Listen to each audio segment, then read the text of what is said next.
Close your eyes. Let your consciousness move a little more deeply into the center of your being. Let each breath take you into that place that is receptive, that is soft, that is trusting, that surrenders, that receives.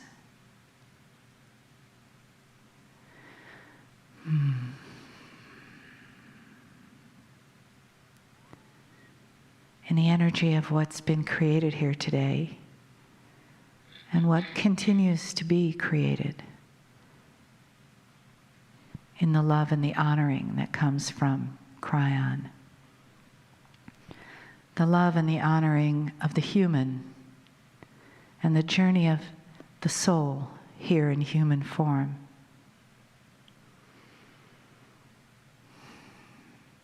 And the family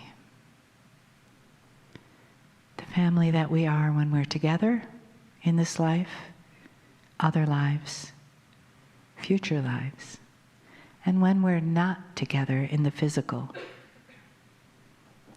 We are connected by the beautiful grid that runs within us, that runs through the planet, the grid of Gaia, and that we connect to in the cosmos. And we don't have to think, just know and feel that connection and the depth of love that comes with that, and the sweetness of knowing who we are, why we are, where we came from, and how blessed we are to be in this moment, in this now moment, present to receive, creating this moment together so that we can have this special love showered upon us.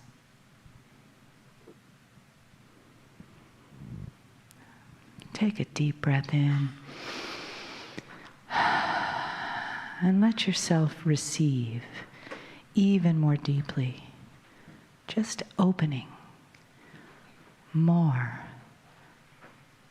And you don't have to know what that is. Just trust that it is. And let your soul resonate with the love that is supported and acknowledged through the beauty of the energy and the message of Kryon. Greetings, dear ones. I'm Kryon of Magnetic Service.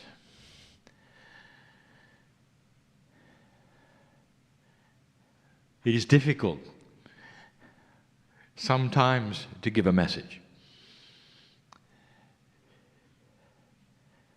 when I know who's here. There is so much celebration. Do you see what it's like when you laugh? You see the chemistry that is presented when you're joyful. I call it the chemistry of home. It's healing. It's beautiful. Makes a difference. And there's been much of that this day. I know that you are respectful in your silence when I come in. And yet inside, I want you to laugh. I want to feel the joy of your heart, for it makes a difference on how you listen. The messages that I give humanity are benevolent from the creative source. They're beautiful, filled with love, appreciation, of humanity. But in this case, I know who's here as well. I always do. It's getting more powerful, you know. Your past life energy, as you sit in the chairs here, is more obvious to me. It broadcasts itself, even in the energy of the earth plane. Oh, I know what you've been through. But you are broadcasting it through that which is your Merkaba more than ever before. In order, dear ones, for you to become closer with Spirit, in order for you to have an experience perhaps you haven't had before, I'm going to repeat a phrase. It's time for you to get out of linearity. You are graduating to bigger concepts of yourself. You are graduating to bigger concepts of Spirit. My partner teaches what I teach. And you're beginning to get into those areas that are confusing because they are areas you've not heard before. And they involve you with you. That is difficult.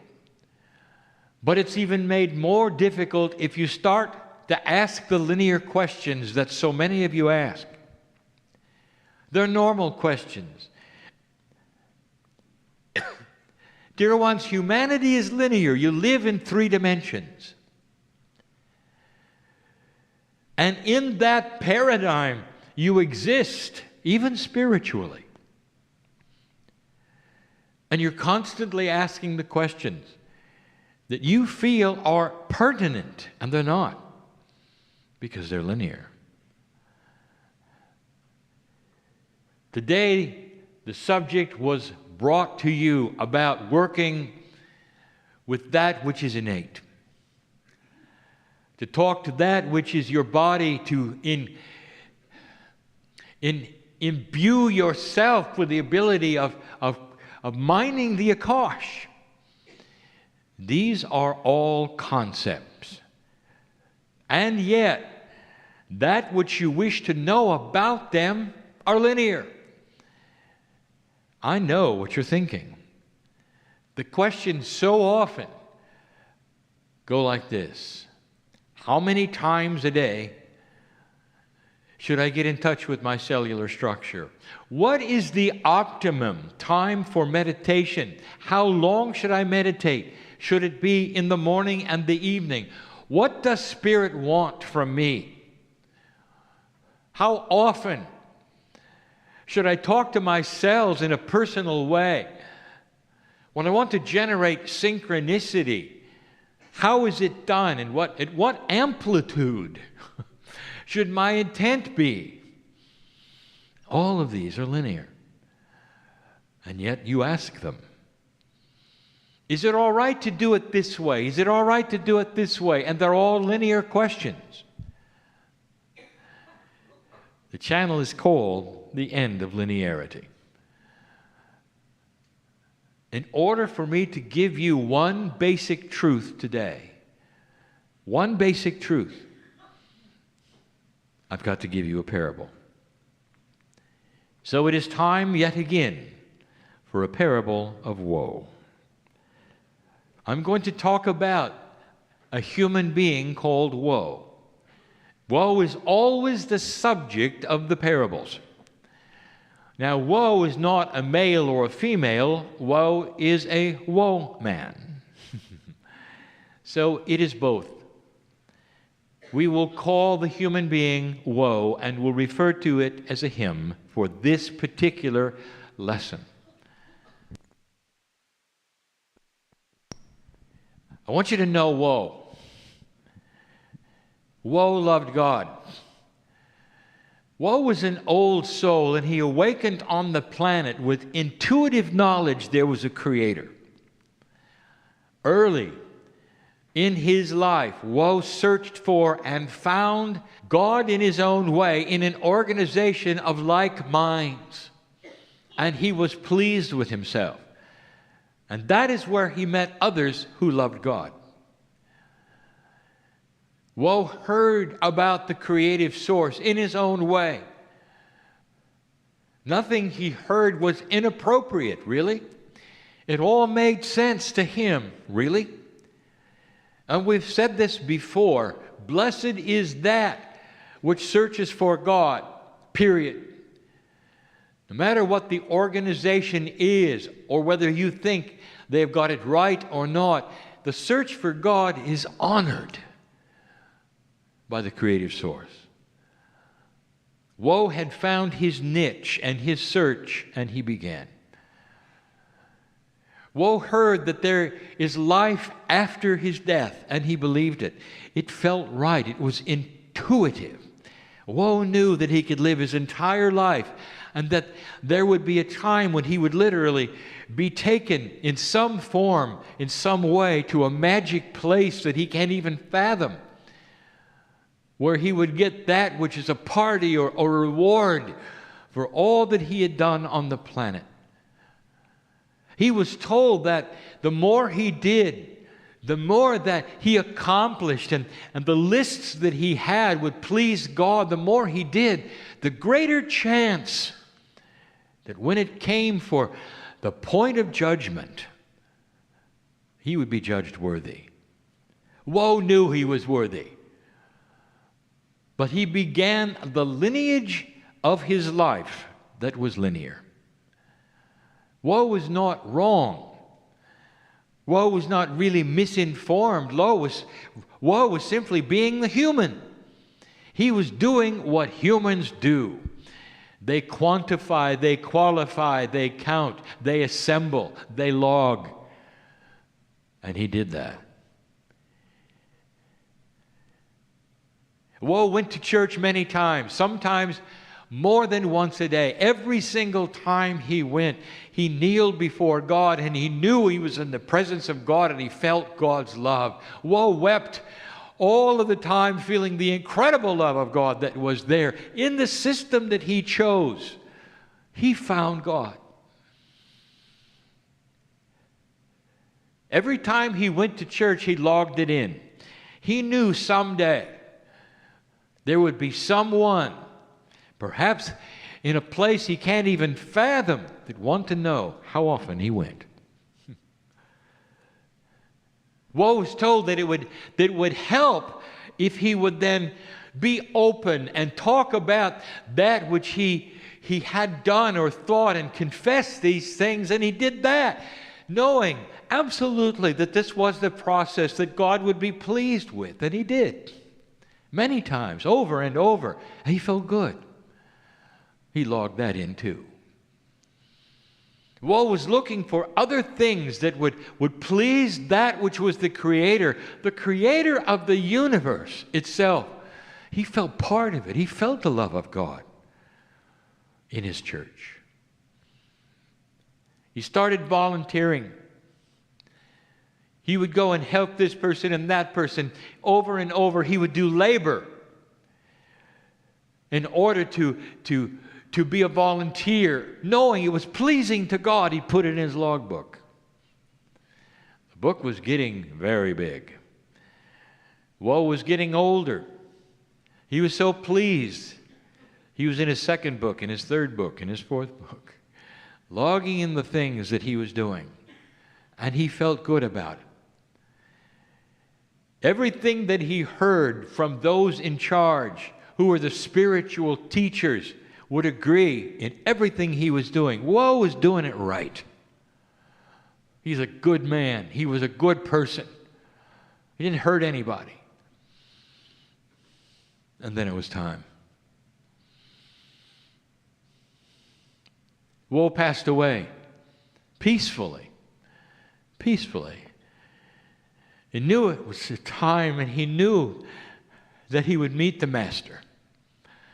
He knew that he would go to a place again that he couldn't even conceive of, that would be beautiful beyond anything that he had seen. And he was right.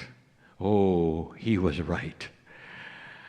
He passed through the tunnel and he recognized the white light at the end. This is God. This is where it's going to happen. I'm on my way to a place where there'll be a beautiful gate where they will listen to me. I brought my logbooks. They're maybe esoteric, but they're with me. I've got them with me. I can tell what I've done, how many times I've done it. Indeed, they will be impressed with me because I did it right. I love God. God loves me. He got all of that right. All of it. God loved him, and he loved God. Could it be more perfect? No, really. Not to woe. He'd done everything properly, and he's a good person. Woe was correct. He got to this beautiful gate. Woe didn't understand at this point in time, but later he did. The gate was it was a conscious creation of his own. He expected it, and even in death, it was there. Woe was ready. There's a beautiful golden angel at the gate. He shone like the sun. Woe recognized him somehow, some way, like maybe he'd met him before. Woe was ready. Woe felt the love of God that day. The creative source was all around him. Woe felt comfortable. And then the golden angel, that beautiful voice, welcomed Woe to heaven. Welcome, Woe. We've expected you. What have you got? To Woe, this was the opportunity to prove himself. What did he bring with him? What had he done? And slowly he began to talk to the angel.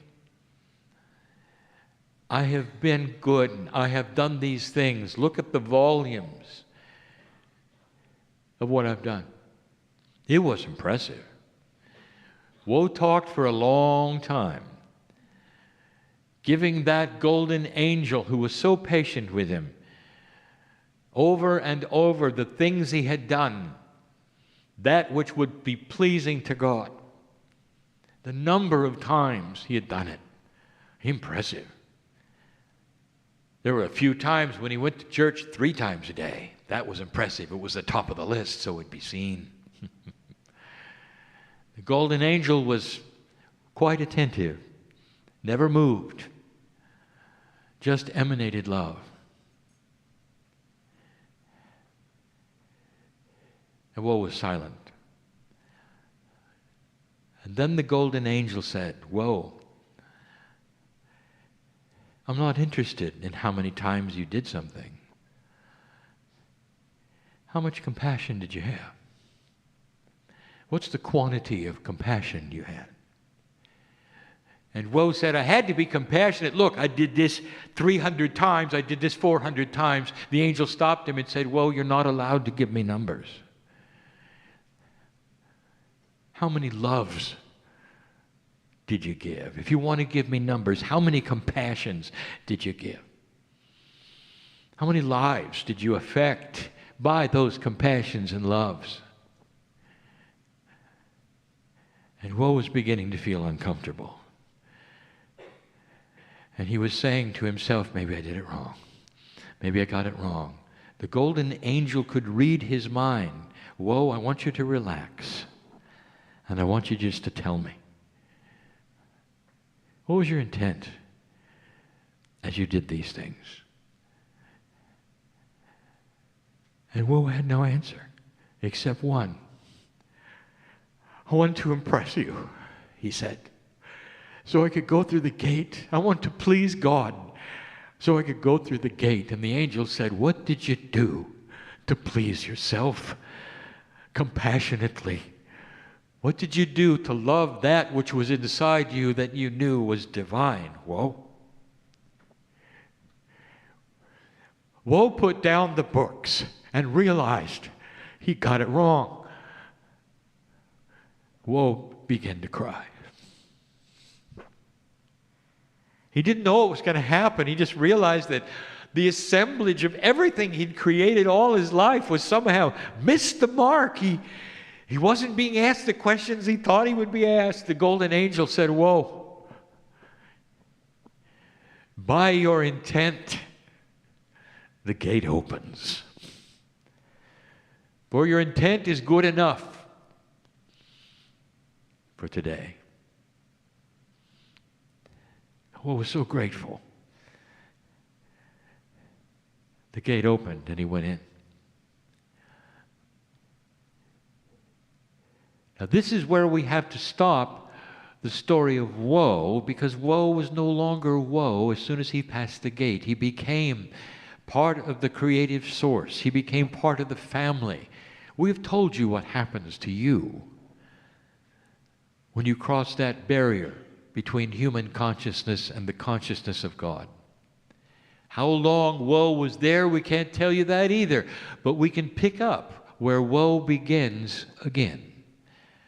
Woe became aware of who he was, for he picked up the same soul. And the next thing he knew, he was connected to an umbilical cord. He was back. This is the story of woe, the parable that we want to give you to answer some of the questions that we hear over and over. I want you to be clear about the end of linearity. There are no steps to climb. There are no beads to count. There's no repetition that will create the love of God for you. Did you hear that? There is no act which you can perform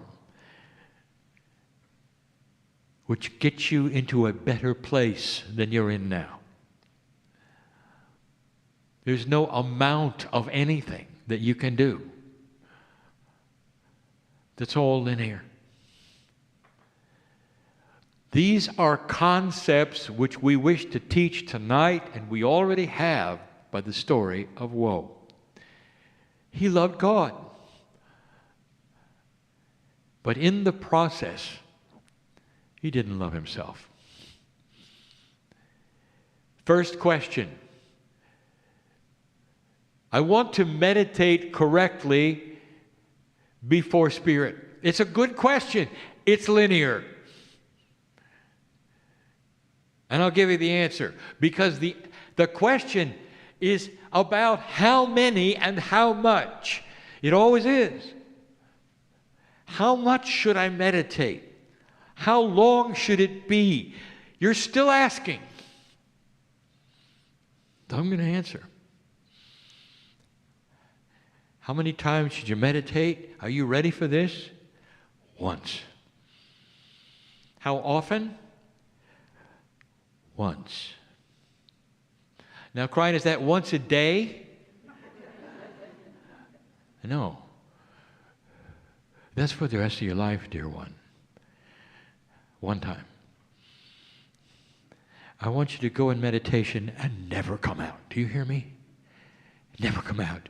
I want you to be close to your peace of God inside. You're always in a meditative state. You're in a walking meditation. You're alert, you're connected, and you never leave. Do you hear this? That's a concept. There is no linearity. And if you object to that and say, well, yeah, but you're not in 3D, Kryon. We got to do it here or there. Or no, you don't. You do it one time. And let your body decide when it gets intense and when it isn't. When it's you're driving, or when it's you're walking, or when you're talking to a friend, or when you're compassionate, or when you're perhaps sleeping. One time. You're always there. You're connected to God. You have in you the creative seed given to you very early. You're born with it. You ask about it. First time you awaken, I said this morning, you look for God. Well, when you've decided that it's inside you, I want you to connect with it and never stop. One time. All your life, one time. Don't you dare keep a log. We're not interested. You shouldn't be either. What's your compassion quotient? Again, I ask. You can't count how many compassions there are. You can't count how many loves there are. If you're in love with yourself, it's not quantitative. It just is. Do you see? First question Woe was asked was about himself. What did you do for you? And then once that was cleared, not much, the next question was asked, what was your compassion for others? He wasn't in the compassion mode. He was counting genuflex. That's what was important. How many times could he bow? How many times could he show honor? How many candles did he light? Dear ones, that's linear. I want you to start understanding a multi-dimensional plan. I'll make a statement. You only have 3D to work in, right? We know that. You know that. So here's something new. I want you to do 3-dimensional actions for multi-dimensional solutions. And you'll be right. It's all you got right now. It's all you got. And that 3-dimensional action will be you with you the best way you can to go into a state of meditation that's forever. And you'll give intent for it. Between intent, compassion, and love, that's all we see. Spirit sees energy. Spirit sees energy. And the compassion that you would have for the one next to you, when you walk out of the room, for the one who cuts you off on the road, the compassion you'd have for a family member who doesn't understand where you were today and gives you a bad time. That's energy. How you doing so far? These are the tough ones. It's easy to be compassionate to a homeless person or a poor person. What about for you? Can you have compassion for your own life? Can you fall in love with everything that is you and is happening around you, no matter what it is? Can you have compassion, understanding, and love for circumstances you don't know about? That's energy. And that's what we see. Now you know why affirmations are one of the strongest things that an old soul can begin. Out loud, you are saying things to yourself, and we're hearing them, and they carry tremendous energy of joy, of purpose, of intent. And you stand there, perhaps even in the mirror, and you say, I am healthy. I am youthing. I am a spiritual being and part of God. I am that I am. I am on purpose. I am beautiful before God because I am part of the plan of God. And there is joy that rings through this. And it's nonlinear. You are saying statements in 3 dimensions. And you're getting multi-dimensional solutions. This is the new human, dear one, who starts to understand the language of spirit is energy. Now go do it, old soul. Go do it. And so it is.